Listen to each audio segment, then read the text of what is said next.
Hey everybody, welcome to the channel. So I've got a couple videos up, or quite a few videos up, about F-150s and the problems I've had with them.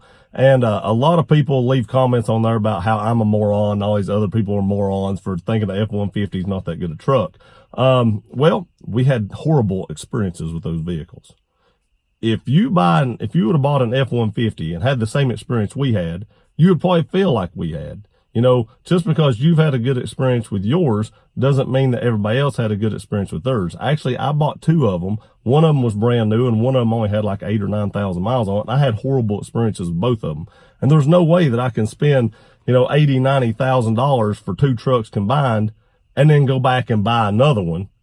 Fool me once, shame on you. Fool me twice, shame on me. Fool me a third time, then, that's the definition of insanity, doing the same thing over and over again, expecting a different result. So today what we're going to talk about, though, is if the F-150 is really that good a truck, why is its resale value so bad? Seriously. I mean, I'm just serious. I have a few theories down here at the bottom after we get through the list. I actually have a list that I made out that I got off Kelley Blue Book. Now, it's their 2019 list, and it goes through the top 10 vehicles for resale value, and it actually gives percentage of what they hold their value over a 36-month period and over a 60-month period. So we're going to go through this list, and we're going to see what vehicles rank above the F-150 and where the F-150 ranks on this list. Now, this is Kelley Blue Book. A lot of people say, oh, this doesn't count or this isn't, credible and stuff like that. Kelley's Blue Book is credible. If you don't like Kelley Blue Book, I wouldn't advise you to go, trade your vehicle, because a lot of dealerships use Kelley Blue Book to get the value of your vehicle. Either that or the Black Book. The Black Book's even lower than Kelley Blue Book. But if you're going to look up a car value, Kelley Blue Book's where you do it most of the time, or NADA, but I think you have to have a prescription or a subscription to use NADA. But I got this off their site. So this is straight off Kelley Blue Book, and we're going to go through this. So number one for holding its resale value is the Toyota Tacoma. I don't think we're surprised there. That little truck holds its value like nobody's business. It's amazing how much it holds its value. It actually holds over a 36-month period. It retains 69.4%, and over a 60-month period, 62.2%. That's pretty amazing that it retains its value that well. Second is a Jeep Wrangler. Now, I have to admit, I don't totally understand why the Jeep Wrangler holds its value so well. I know they do, and it's amazing how well they hold their value. But for what you're getting, I don't get it. I mean, a lot of them have soft tops. You can get them with a hard top. You can take the top off. The reliability isn't great. So I'm not totally understanding why that is, but it is what it is. And 36 month holds a 66.5%. And over 60 month is 58.3%. Again, they're very expensive vehicles, and I just don't really understand what drives the cost up and what retains their value like they do. I don't understand that. Number three is the Toyota Tundra. The Toyota Tundra has a 36 month of 66.6% and a 60 month of 56.9%. Now, the Tundra actually holds its value better than the Wrangler on a 36-month period, but it drops a little bit over the 60-month period to the Wrangler. Number four is the GMC Sahara. Now, GMC and Chevy's kind of the same brand, but I think GMC is actually more like a little bit of an upgrade to the Chevy. Just a little bit, even though they're the same company. I think it's kind of like Toyota and Lexus. GMC is like the upgraded version of the Chevrolet. But it retains a 36, a 62.2%, and a 60-month of 56.7%. So it maintains its value pretty well. Although, I've always thought that the interior of the GMCs and the Chevrolets, the plastic they use looked a little cheap. That's just my opinion, but I didn't think the plastic that they used inside of them looks like it's that great of plastic. You see a lot of older ones with the dashes cracked and stuff like that. I don't know, it's just me, but I just feel like the interior looks a little cheap. I've not been in a brand new one. The newest one I've been in is like a 2014 or 15. But even in it just didn't look like it's well-made interior. So number 5, we come back to another Toyota. It's the 4Runner. 36 month at 65.7%, and 60 month at 56.3%. So you're still holding over that 50% value up towards the 60% value in the 4Runner. Number 6 is the Chevy Silverado. And like I said, I think the GMC is more the upgraded version of the Silverado, the Sahara. So it makes sense that the Silverado might be just a little bit lower on the list. 36 month is 59.8, and 60 month is 53.7. Now we're at number 7, and we've still not got to the F150 yet. And this is almost a slap in the F150's face. Number 7, the Honda Ridgeline. The Ridgeline holds its value better than the F150. 36 month at 63.2%, and 60 month at 51.3%. Now that, to me, I'm not even sure I consider the Ridgeline even, a truck, and that's what they're going for with it. But it still holds its value better than the F-150. Number 8, we get another small truck, the Chevrolet Colorado. The Colorado holds a 36-month value at 59% and a 60-month value at 50.9%, which is just barely over that 50% margin for 60 months, but it still breaks it. Number 9, we're almost to the bottom of the list, and here's where the F-150 comes in. All the way down at number 9 now. So you have all these vehicles above them. Number 9. That's what makes me question, is it really worth the money? 36 month at 57.5% and 60 month at 50.6%. It's still holding its value above 50% over 60 months, but that's way down the list for a truck that everybody thinks is the best.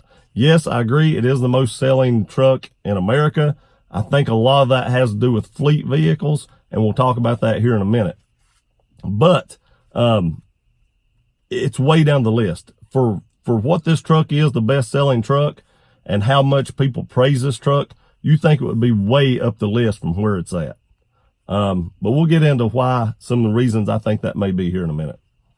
Number 10, and last I'm going to talk about, is the Porsche Macan. This surprised me a little bit that Porsche actually made the list. Most times supercars and SUVs and stuff like that, the big names, they don't hold their value so great. But at 36 months, it's 65%, and at 60 months, it's right on 50%. So if you're looking for a high-end SUV or something, I guess look at Porsche. So now let's get on to the part of the list where I talk about why I feel like the F-150 is so far down on the list. So number 1 is supply and demand. There's so many of them bought, because it does sell bazillions of them a year. There's no doubt about that. We can't argue that fact. They sell so many of them a year.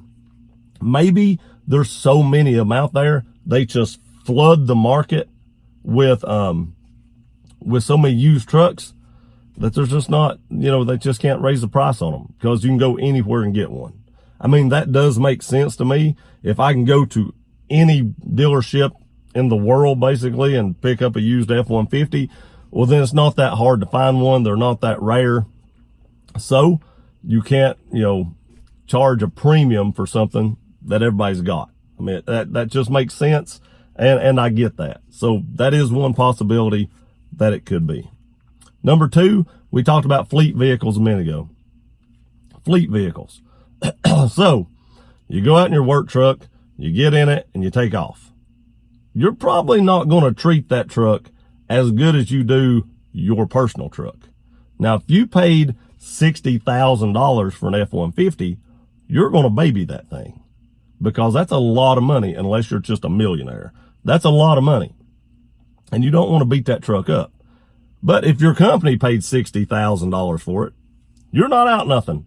You may park yours at the far end of the parking lot to try to stop anybody from door dinging it. You may park the company's vehicle beside a buggy return. I'm just saying. So maybe the fleet vehicles are dinged up and beat up a little bit, and maybe that's another reason they can't hold their value as well, because they're just not in as good a shape because more fleet vehicles are Fords. And that's highly possible. So there again, that could be another reason that the resale value is down on them. Number 3, they're overpriced to start with. Now, I thought this to start with until I started seeing the prices of some of the Silverados. Sorry, I'm still a little sick. So I looked up the prices of some of these on dealership lots. The F-150 Platinum, which is top of the line, is $61,639. And that's after almost $6,000 in rebates. I mean, that is a lot of money. If you don't get the rebates, you're almost at $70,000 for an F-150. And the Raptor is $71,990, and they don't give you rebates on that. So there again, almost $72,000. I mean, that is a lot of money. Now, I do realize that's the Raptor, and I do think the Raptor is the best looking truck on the market. I will never argue that. It is just an awesome looking truck. But at $72,000, my gosh, that's a lot of money. So next, we go to the Tundra. I'm sitting in a Platinum right now, and the Platinum on the dealership I looked at, and all these dealerships are local. I chose local dealerships to me.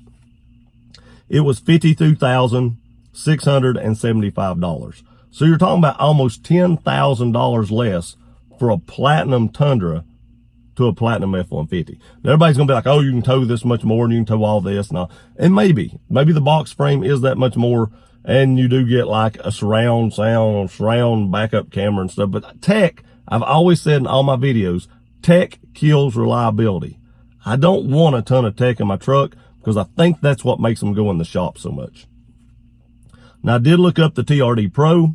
This one was not local to me because none of my local shops had a TRD Pro. I think this one was out of Virginia, and it was $54,893 for that. So you're talking about what, $16,000, $17,000 less than a Raptor. Yes, the Raptor is a lot nicer looking truck, has a lot more options, but that is a lot of difference. Now I come to the Silverado. This kind of surprised me a little bit. The High Country is $62,484. It's actually over $1,000 more than a Platinum F-150. Now, like I said, that surprised me because the Silverado's higher up on the list, and that kind of debunked the fact of I thought the higher cost would knock it down on the list more, but I guess we can throw that out the window. And number 4, it's just people have problems with the F-150s.